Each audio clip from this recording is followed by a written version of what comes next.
Bom dia. Hoje estamos aqui para abordarmos, o tema sobre a soberania, né? Qual o significado, qual o conceito de soberania, né? Sobretudo por esse tema estar sendo ou foi abordado, né, pelo presidente da República e Luiz Inácio Lula da Silva e o ministro do STF, Alexandre de Moraes. Então vamos ver qual o pensamento, as falas, né, qual o conceito que entendem sobre a questão da soberania. Meus companheiros e minhas companheiras, nesse momento em que vocês estão reunidos para discutir a questão da soberania nacional, e o Brasil nunca deu certo porque os vira-latas nunca confiaram no Brasil, sempre ficaram dependendo de outros países e de palpite de estrangeiros. Mas eu estou dizendo tudo isso para dizer que a Petrobras é uma espécie de símbolo daquilo que nós queremos defender no Brasil, que é a soberania nacional.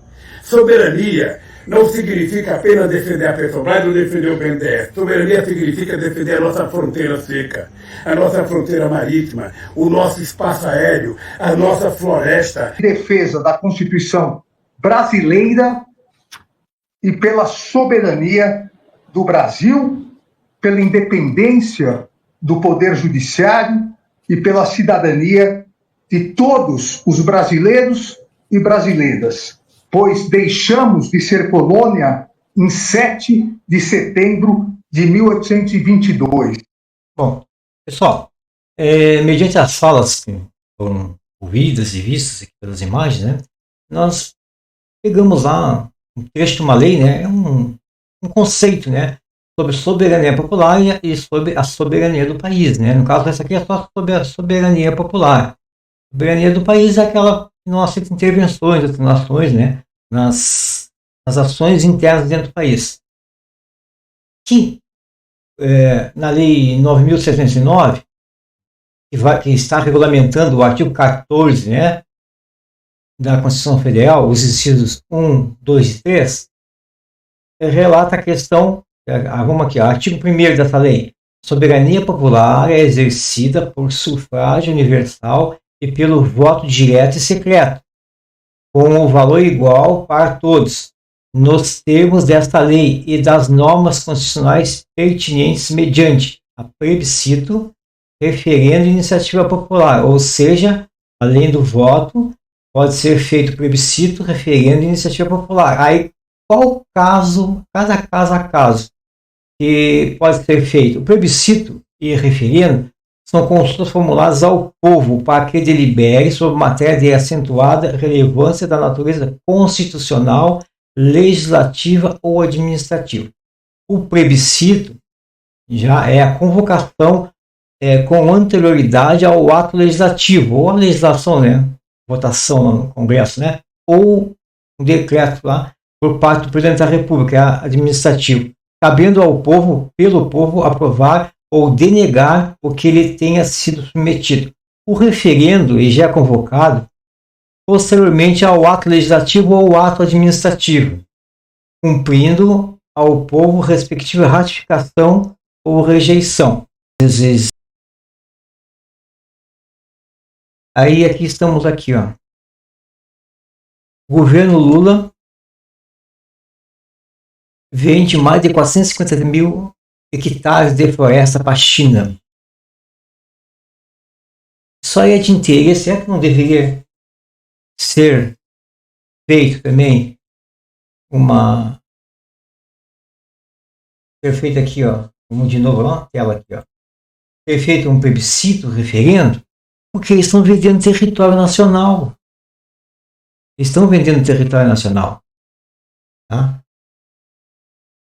Quer dizer, 453 mil hectares para toda aquela questão, diz que vão respeitar a biodiversidade e tudo mais. Aí eu fico pensando, o governo brasileiro não tem capacidade para desenvolver isso aí? Porque a região amazônica é uma região extremamente subdesenvolvida, né?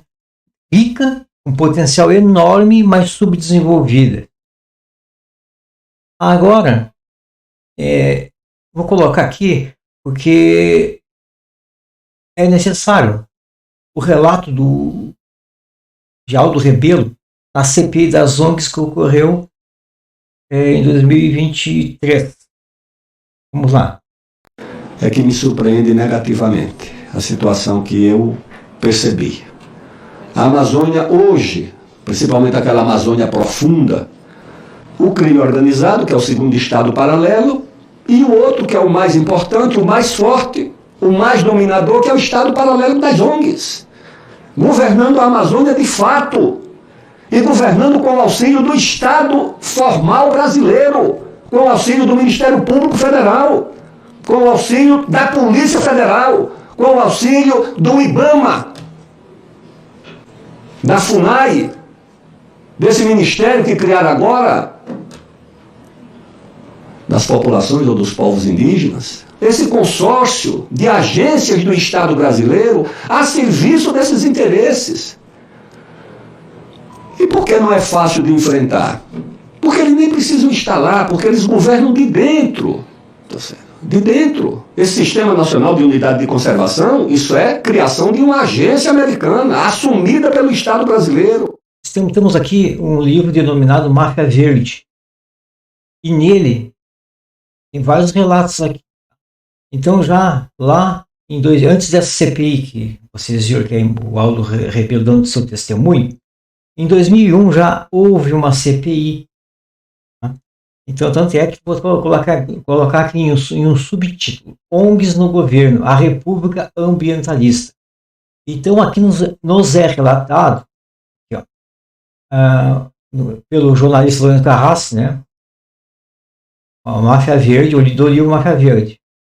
Ambientalismo a serviço do governo mundial. Ambientalismo a serviço do governo mundial. Alertou sobre a crescente influência que as organizações não governamentais, as ONGs, vinham ganhando no país, em especial na definição de políticas que deveriam ser ditadas e implementadas pelo Estado Nacional Brasileiro. Na ocasião, ele afirmou: cabe ressaltar que as principais fontes de financiamento das ONGs do aparato ambientalista e indígena são doações daquelas empresas multinacionais, fundações familiares oligárquicas do hemisfério norte, ou seja, Ford, Rockefeller, MacArthur, Alton Jones, etc. Além dos órgãos de financiamento oficiais ou semi-oficiais das principais potências do grupo dos 7.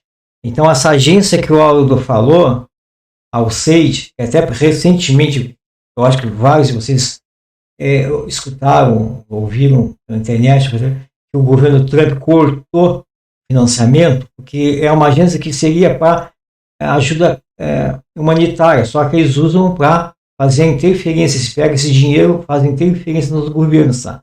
Em especial aqui na região amazônica. Da USAID dos Estados Unidos, o DFIT da Inglaterra e o CIDA do Canadá. A gente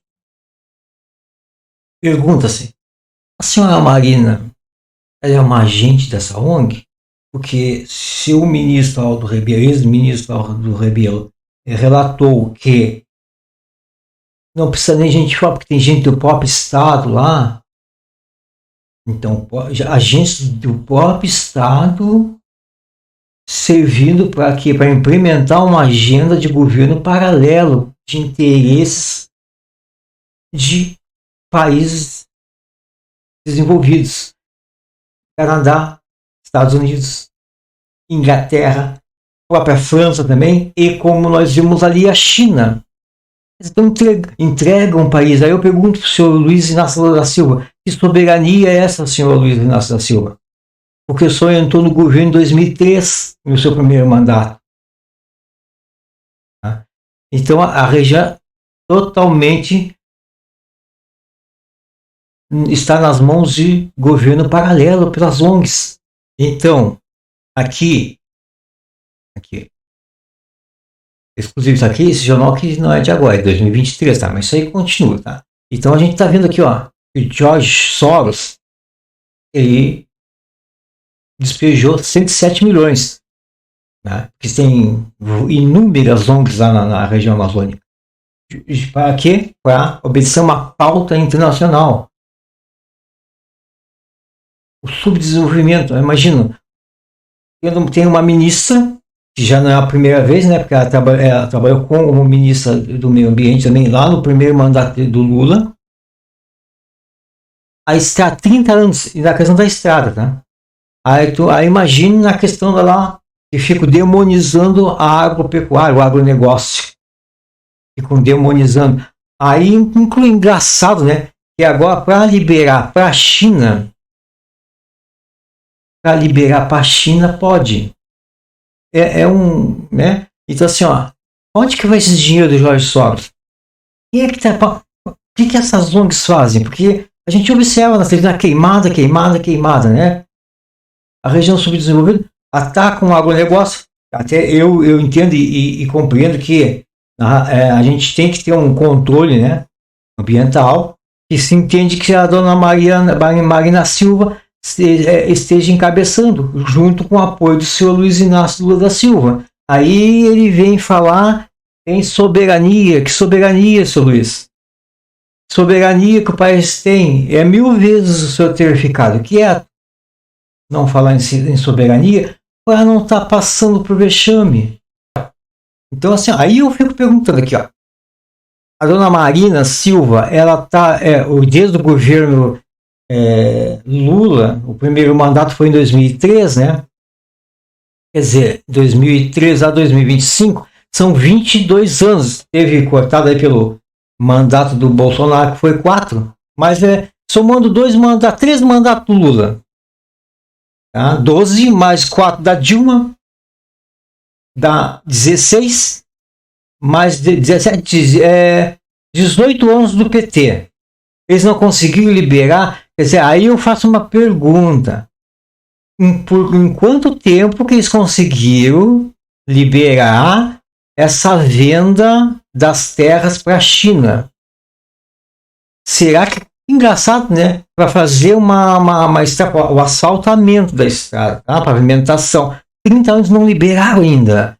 E para a China já liberaram. Eles não pediram estudo ambiental também? Quer dizer, como é que é tão rápido? Uma outra edição do livro Mafra Verde poderia ser atualizado, né? E colocado aqui China, porque a China está nesse rol aqui. Por quê? Porque há um acadelamento do Lula, um acadelamento desse pessoal que ele quer o poder pelo poder, que não é nem dinheiro mais, porque o Lula está podre de rico, é poder pelo poder. Ele não deixa as pessoas se desenvolverem, aí o que acontece? Ele vai lá e o que ele faz? Ele vai lá e vende terra para a China.